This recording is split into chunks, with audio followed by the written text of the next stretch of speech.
Good evening to all of you. जैसा कि आप लोगों ने ये देखा कि पीछे वाला वीडियो हमारा थोड़ा सा डिले हो गया। उसका कारण ये था कि कुछ इंटरनेट इशू होने के कारण हम जल्दी से वीडियो नहीं डाल पाए, और आगे से ऐसा नहीं होगा। प्रयास करेंगे हम कि किसी भी हाल में वीडियो की देरी ना होने पाए, लगातार आपको कंटिन्यूस वीडियो मिलती रहे। और एक दूसरी बात है कि इम्पोर्टेंट क्वेश्चन जितने भी हैं बोर्ड के आने वाले, वो हम इस बार समाहित कर रहे हैं। ज़्यादातर उन चीज़ों को ले रहे हैं जो बोर्ड में पूछे गए हैं या पूछे जाने के ज़्यादा चांस है। हम लोगों ने लास्ट में पढ़ा था कि एसिडिक नेचर यानी कि अम्लीय लक्षण किसका, फिनॉल का। आज उसी क्रम में और थोड़ा सा जानेंगे अम्लीय लक्षण या अम्लीय प्रवृत्ति। अम्लीय प्रवृत्ति, इसमें ये क्वेश्चन पूछा जाता था कि कौन सा ज्यादा अम्लीय है या कौन switch one is more acidic. ध्यान रखेंगे, अगर आपसे बात कही जाए कि आर्थोक्रिसॉल, एक होता था आर्थोक्रिसॉल, दूसरा होता था पैराक्रिसॉल। तो आर्थोक्रिसॉल,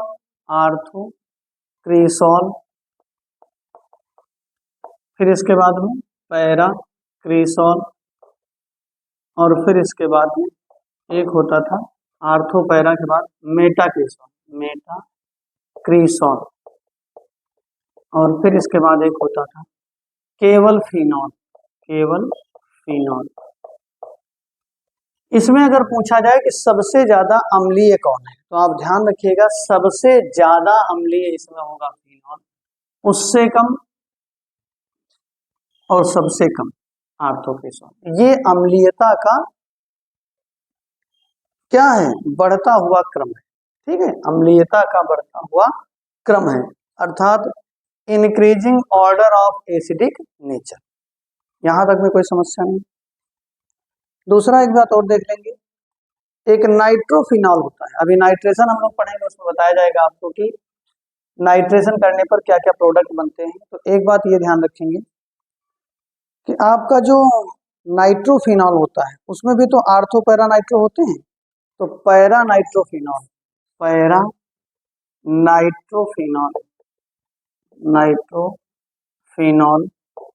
इसके बाद में एक होता था आर्थो नाइट्रोफिनॉल। ठीक है, आर्थो नाइट्रोफिनॉल और फिर आर्थो नाइट्रोफिनॉल,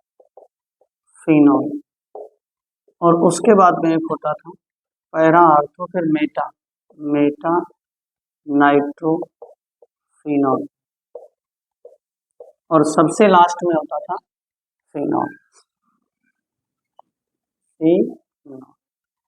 इसमें अगर ये वाला क्वेश्चन आपका आया हुआ है कि कौन ज्यादा एसिडिक है या कौन ज्यादा अम्लीय है, तो आप हमेशा इस बात को ध्यान रखिए कि इसमें फिनॉल सबसे कम अम्लीय है और पैरा नाइट्रोफिनॉल सबसे ज्यादा, अर्थात अम्लीयता का घटता हुआ। क्या लिखेंगे, डिक्रीजिंग ऑर्डर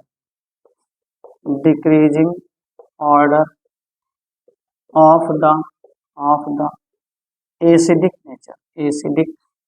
नेचर, ये इनका घटता हुआ क्रम है। अर्थात पैरा नाइट्रोफिनॉल सबसे ज्यादा अम्लीय होता है, उससे कम आर्थो नाइट्रोफिनॉल, उससे कम मेटा नाइट्रोफिनॉल, और सबसे कम फिनॉल होता है। यहां तक कोई दिक्कत तो नहीं। आगे हम लोग बढ़ेंगे इसके रिएक्शंस पर। तो पहली रिएक्शन है, पहली जो प्रॉपर्टी है जिसको हम कहते हैं रासायनिक गुण, इंग्लिश में क्या कहेंगे, केमिकल प्रॉपर्टी। उसमें आप देखेंगे पहली है रिएक्शन विद मेटल। तो लिखेंगे धातुओं से क्रिया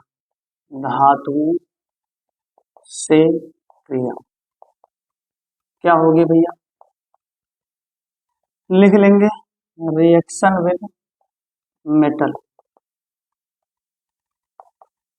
इसमें होता क्या है कि फिनॉल की रिएक्शन किसी भी मेटल से या सोडियम धातु से, हम लोगों के कोर्स में है तो वही पढ़ेंगे कि फिनॉल की रिएक्शन अगर हम कराएं किसके साथ, सोडियम के साथ, तो आप ध्यान रखेंगे सोडियम फिनॉक्साइड बनता है।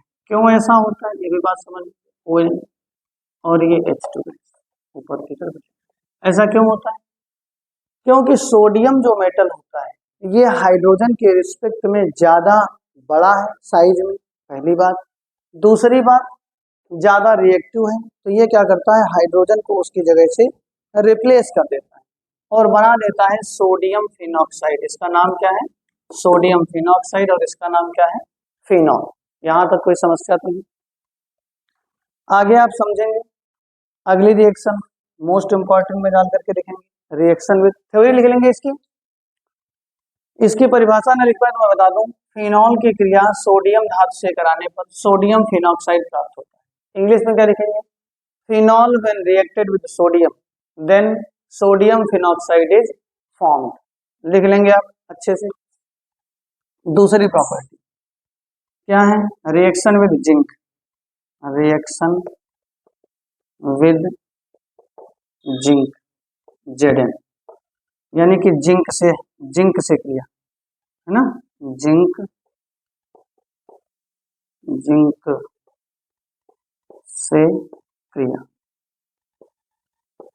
देखो ध्यान रखिएगा कि अगर फिनॉल की क्रिया जिंक डस्ट से कराई जाए, डस्ट मीन्स होता है जो बारीक पिसा हुआ होता है, बारीक पिसा हुआ मीन्स जैसे लोहे को जब हम काटते हैं तो उससे अगल बगल में उसके क्या गिरता है, एक बारीक बारीक सा लोहा गिरता है, वैसा ये जिंक अगर पिसा हुआ हो तो उसकी रिएक्शन हम कराएं किसके साथ में, फिनॉल के साथ। तो phenol when reacted with zinc, zinc dust लिख लेंगे, जिंक डस्ट, डस्ट का मतलब पिसा हुआ जिंक, तो क्या बन जाएगा, बेंजीन। और एक बात बता दें, बेंजीन के अलावा ये जो जिंक है वो ZnO बना लेता है, तो आप नहीं भी लिखेंगे तो कोई दिक्कत नहीं है। ये कन्वर्जन कई बार पूछा गया है कि how can you convert phenol to zinc, तो आप क्या करेंगे, फिनॉल की रिएक्शन जिंक डस्ट से कराएंगे तो क्या बन जाएगी, बेंजीन। या बोर्ड में क्वेश्चन पूछा गया है कि फिनॉल की क्रिया जिंक से कराने पर क्या होता है, तो आप लिखेंगे फिनॉल की क्रिया जिंक से कराने पर बेंजीन प्राप्त होती है। ठीक है, आगे बढ़े, चलिए आगे बढ़ते हैं।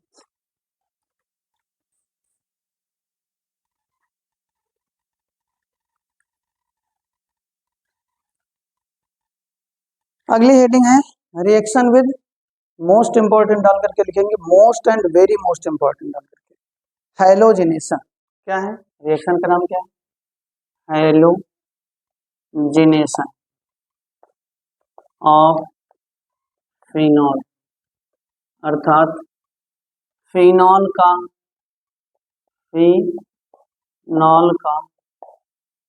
हैलोजेनीकरण क्या होता है इसको समझिए। देखो ये दो रिएक्शनें पूछी गई हैं बोर्ड में, कौन कौन सी, एक तो फिनॉल की रिएक्शन ब्रोमीन से कराते हैं तो क्या बनता है, दूसरा फिनॉल की रिएक्शन ब्रोमीन वाटर से कराते हैं तो क्या बनता है। और दोनों रिएक्शनें मोस्ट इंपॉर्टेंट में लिखेंगे क्योंकि दोनों कई बार पूछी गई। तो लिख लेंगे रिएक्शन विद ब्रोमीन, लिखें फिनॉल की रिएक्शन, देखो फिनॉल, ये फिनॉल, इसकी रिएक्शन कराएंगे ब्रोमीन से इन presence of carbon disulphide CH2, या फिर यहीं पर आप CCl4 भी ले सकते हैं। ये CH2 और CCl4 क्या है, इनर्ट सॉल्वेंट है। यहाँ पर मैं नोट करके लिखे जा रहा हूँ, नोट में लिख लीजिए CH2 और CCl4, इसका नाम है कार्बन डाइसल्फाइड या और इसका नाम है कार्बन टेट्रा क्लोराइड। ये दोनों inert solvent, INERT, inert solvent यानी कि अक्रिय विलायक जो किसी से रिएक्शन नहीं करते, और इसकी प्रेजेंस में अगर रिएक्शन कराते हैं फिनॉल की, तो ध्यान रखिएगा फिनॉल क्या करता है, एक बार बनाएगा आर्थोब्रोमोफिनॉल और एक बार बनाएगा पैराब्रोमोफिनॉल। इसका नाम क्या होगा, पैराब्रोमोफिनॉल। इसका नाम लिख लेंगे आर्थोब्रोमोफिनॉल और इसका नाम होगा पैराब्रोमोफिनॉल। ठीक है, तो यही लिखेंगे, थ्योरी में इसकी क्या हो जाएगा, phenol when reacted with bromine in presence of any inert solvent like CH2 or CCl4, then orthobromophenol and parabromophenol is obtained. Clear है यहाँ तक? हिंदी में क्या लिखेंगे, अच्छा एक चीज और यहाँ पर लिख लेंगे at low temperature, at low temperature अर्थात निम्न ताप, फिनॉल की क्रिया निम्न ताप पर किसी अक्रिय विलायक की उपस्थिति में ब्रोमीन से कराने पर क्या बनता है, आर्थोब्रोमोफिनॉल और पैराब्रोमोफिनॉल का मिश्रण प्राप्त होता है। ठीक है, अगला लिखेंगे इसी का सेकंड पार्ट, ये पहला पार्ट था। दूसरा पार्ट इसी में लिखेंगे कि फिनॉल की रिएक्शन अगर ब्रोमीन वाटर से कराई तो फिनॉल, ये आपका फिनॉल होता है, इसकी रिएक्शन किसके साथ कराते थे, ब्रोमीन वाटर प्लस Br2, और ब्रोमीन कैसा है, वाटर फॉर्म, लिक्विड स्टेट।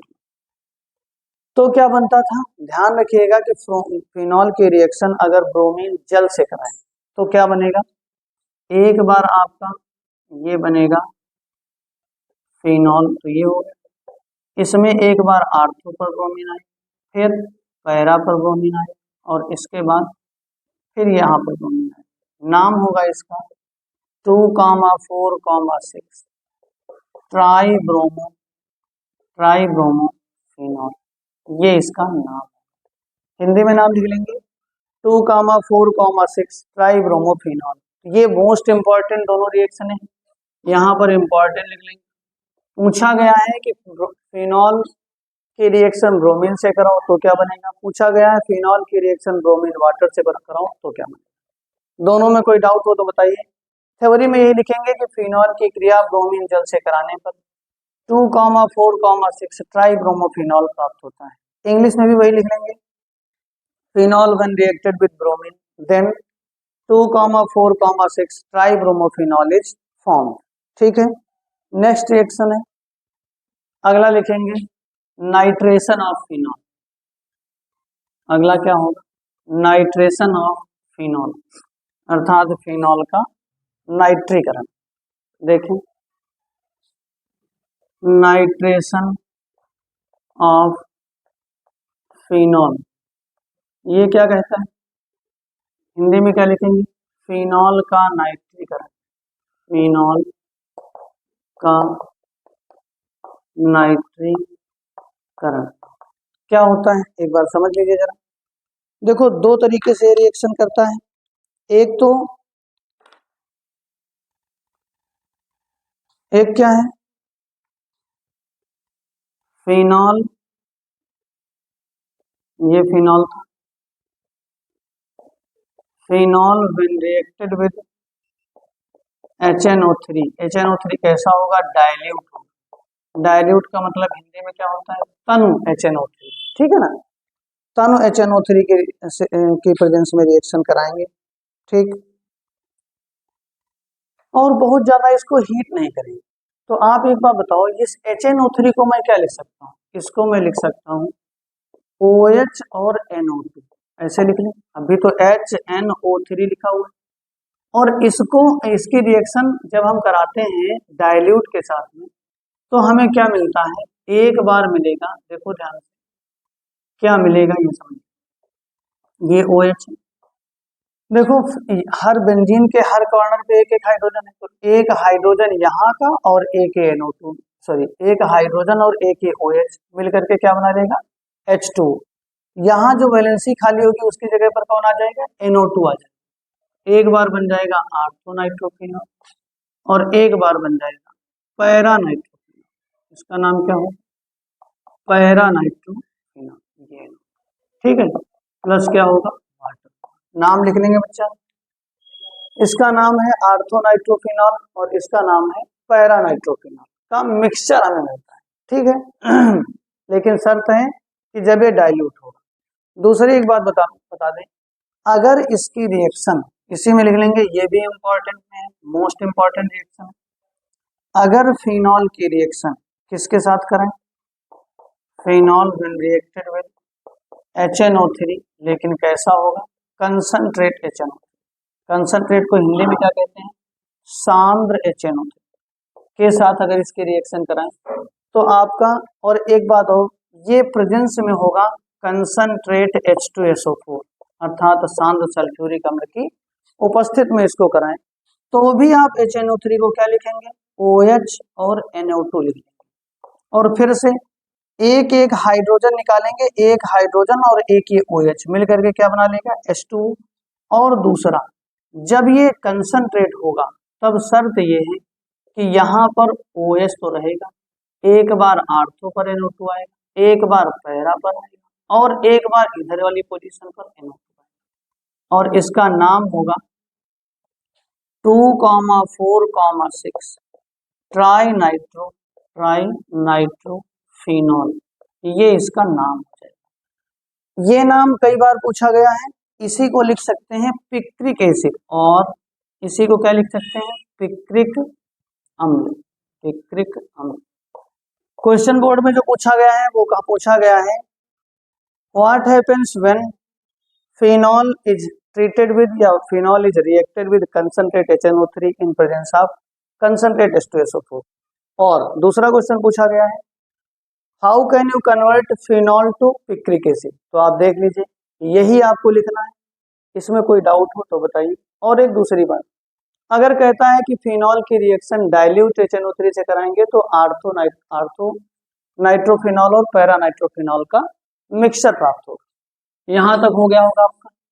आगे देखिए, अगली रिएक्शन का नाम है Friedel craft reaction. Next reaction जो है उसका नाम है, टाइम बताओ, Friedel craft reaction, FRIDE, Friedel craft reaction क्या है? एक बार समझ लीजिए। देखो, फिनॉल की रिएक्शन ये भी नेम्ड रिएक्शन में बहुत बार पूछी गई, इसलिए इसको भी अच्छे से पढ़ेंगे। फिनॉल की रिएक्शन अगर हम किसके साथ करें? अगर हम कराएं CH3Cl in presence of AlCl3 तो आप क्या बना देंगे? एक बार में देखो, ये फिनॉल था और यहाँ का हाइड्रोजन आर्थो का और एक ही Cl मिल करके क्या बना लेगा? HCl। और जो ये वैलेंसी खाली होगी उसकी जगह पे कौन आ जाएगा? CH3 आ जाएगा। प्लस एक बार फिर से वही OH और यहाँ पर एक CH3 प्लस क्या बन जाएगा? HCl। इसका नाम होगा आर्थोमेथिलफिनॉल और इसका नाम होगा पैरामेथिलफिनॉल। थ्योरी में क्या लिखेंगे वो सुन लीजिए। फिनॉल की क्रिया मेथिल क्लोराइड से निर्जल एल्युमिनियम क्लोराइड की उपस्थिति में, निर्जल का मतलब होता है, निर्जल का मतलब होता है एकदम सूखा, इसको इंग्लिश में क्या कहते हैं? एनहाइड्रस। एनहाइड्रस एल्युमिनियम क्लोराइड की प्रेजेंस में कराने पर आर्थोमेथिलफिनॉल तथा पैरामेथिलफिनॉल का मिक्सचर प्राप्त होता है, जिसे फ्रीडेल क्राफ्ट अभिक्रिया कहते हैं। इंग्लिश में सुने, phenol when reacted with methyl chloride in presence of anhydrous aluminum chloride then arthomethylphenol and paramethylphenol is formed। Note करके लिख लेंगे, क्वेश्चन पूछा गया था कि what is the function of aluminium chloride, अर्थात एल्युमिनियम क्लोराइड का क्या काम करता है, क्या काम होता है। तो क्या लिखेंगे? Aluminium chloride act as a halogen carrier. Halogen carrier, halogen carrier means हो गया, हिंदी में क्या कहेंगे? हाइलोजन वाहक का काम करता है। हाइलोजन वाहक का काम करता है, ठीक है। ये आपकी कौन सी रिएक्शन है? फ्रीडेल क्राफ्ट अभिक्रिया है, ठीक है। इसकी कुछ और इम्पोर्टेंट रिएक्शनें हैं, वो हम आपको नेक्स्ट वीडियो में दे देंगे।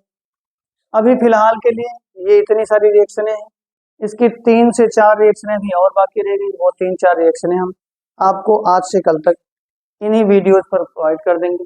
आशा करता हूँ आपको रिएक्शनें समझ में आई होंगी और यही रिएक्शनें बोर्ड में बार बार पूछी जाती हैं। नमस्कार।